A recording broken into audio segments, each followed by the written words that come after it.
I want to talk to you about activists, because it's something that you brought up earlier, saying that you find them unappealing. Like, I want to know what you think the motivation of a lot of these, like, particularly radical left-wing activists that want to shut down lectures and scream people down in these auditoriums. What do you think the motivation of these people is, and what do you think is the root of it? Well, I think that it's a quick route to moral virtue. It's actually really hard to put yourself together, and you have to do that in ways that you can't trumpet. Because most of the things that are wrong with you are kind of low, what would you call it, second rate and embarrassing. All your stupid little habits and your proclivity to procrastinate and all the things that you're minorly ashamed of. And then you have to work on those slowly, because the probability that you're going to be able to fix them quickly is low. And you can't really brag about it because it's so embarrassing just to admit that they exist to begin with that you can hardly brag about it. And it's sort of painstaking private work. And you don't get a lot of quick social status for it. It's effortful, embarrassing, humbling, and difficult. And then you can do something like be an activist, and you get all that public acclaim for being on the good side with no effort whatsoever. And so it's a plus. Do you think that there's any motivation at all to try to make the world a better place? Yes. I think there's some. You think that's part of it? Sure. Well, but you think it's flavored by this desire to broadcast your virtue? Yes, because it's very difficult to make the world a better place. That's the thing young people have a messianic impulse. That's another thing that was documented by Piaget, that there's a stage, in late adolescence where you want to make the world a better place. And I would say that's probably part of the impulse to, establish a permanent relationship and have a family and take care of people, and to take on some of the burden of life. It's the psychological precursor to that. And it's reasonable for smart young people to be concerned about broader philosophical issues if they tilt in that direction as well.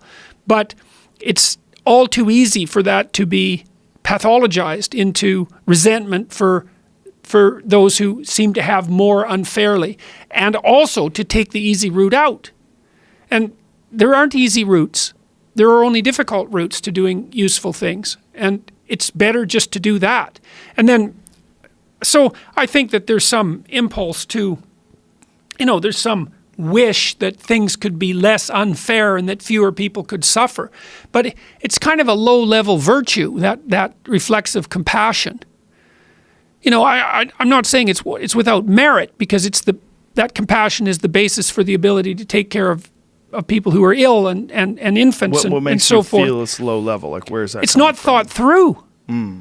Things are complicated. It's hard to make complicated systems work better. And it's really easy to make them work worse. What about activists that want to shut down certain speakers? Like someone who's, in my opinion, fairly innocuous in terms of the like. Here's one: Christina Hoff Sommers. I don't see a good argument for shutting her down. She's so polite.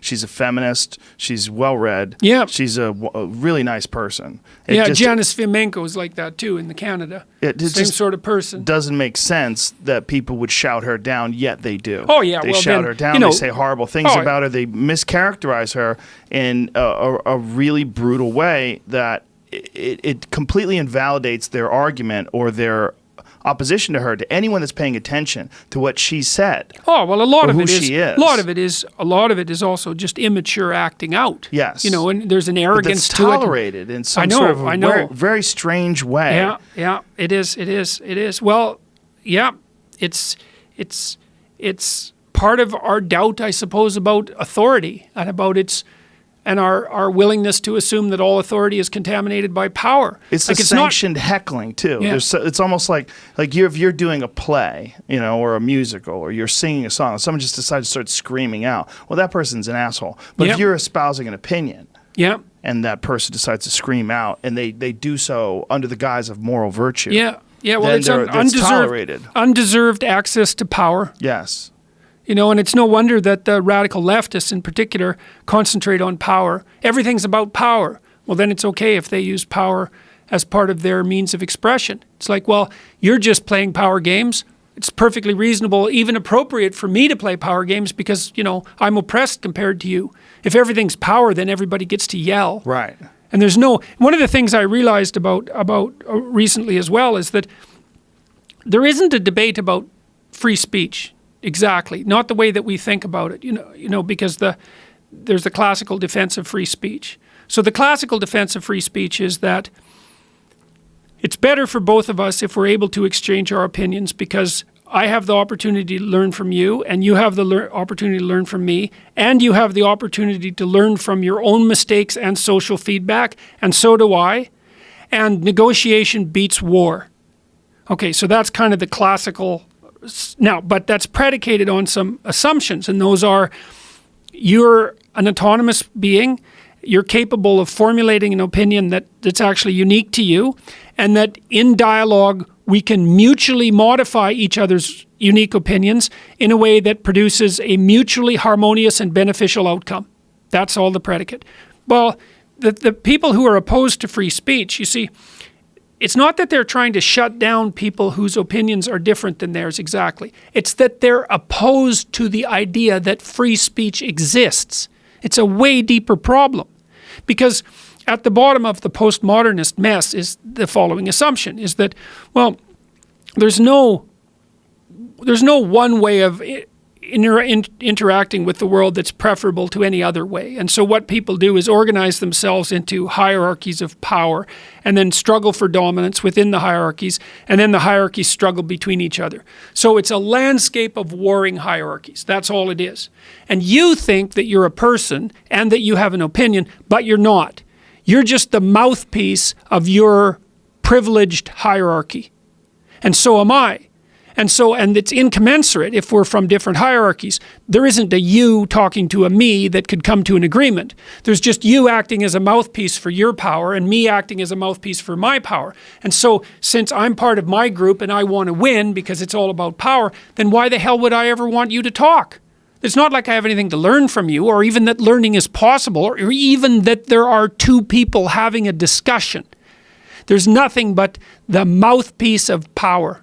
There's two mouthpieces of power warring. And so why should I listen to you? I'll just shut you down because then I win. And so this free speech debate isn't about whose opinion should be allowed within an overarching framework where free speech is a real thing. It's a debate about whether there's such a thing as free speech at all. The radical postmodernist types, they deny even that there's such a thing as an autonomous individual in any way. You're just the nexus of economic forces, economic and social forces. You're entirely socially constructed. There's no you. These are deep criticisms. Like I've made this case before that the postmodern types, although they have to ally themselves with the Marxists for reasons that we don't have to go into, they are going after things that are so fundamental you can't believe it. There is no autonomous individual in the postmodern world. That's a modernist or an Enlightenment viewpoint. Or a Christian viewpoint or a Judeo-Christian viewpoint. Or maybe an Abrahamic religion viewpoint. Who the hell knows? It might be that deep. You're the nexus of sociological forces. There's no integrated self. You don't have ideas or opinions. And there's no dialogue between us. That doesn't exist. There's your group, your identity, your struggle for power, and that's all. This is your interpretation of it, or is this something that I've espoused? No. This is the fundamental essence of postmodernism. It's especially true in the format espoused by Derrida and Foucault. Foucault, everything's about power. Everything's about power. And Derrida was that's why he criticized the idea of logocentrism. Logos is that ability of the individual to engage in dialogue. The root for dialogue is logos or logic. That's all criticized. That's all gone. The identity politics players, the people who are serious about this philosophically, they don't believe in the idea of the autonomous individual. That's gone. So it's not like they're playing a game within, you think, well, this is a game. We're all playing a game where we agree on some things and we're just disagreeing about the details. It's like, oh, no. You don't want to make that mistake. This critique is way, way deeper than that, which is why Derrida was opposed to the idea of logocentrism. He didn't believe in the idea of an autonomous individual. That didn't exist. That's just a fiction set up by those who have used the idea of the autonomous individual to advance their power maneuvering within the confines of the colonialist West.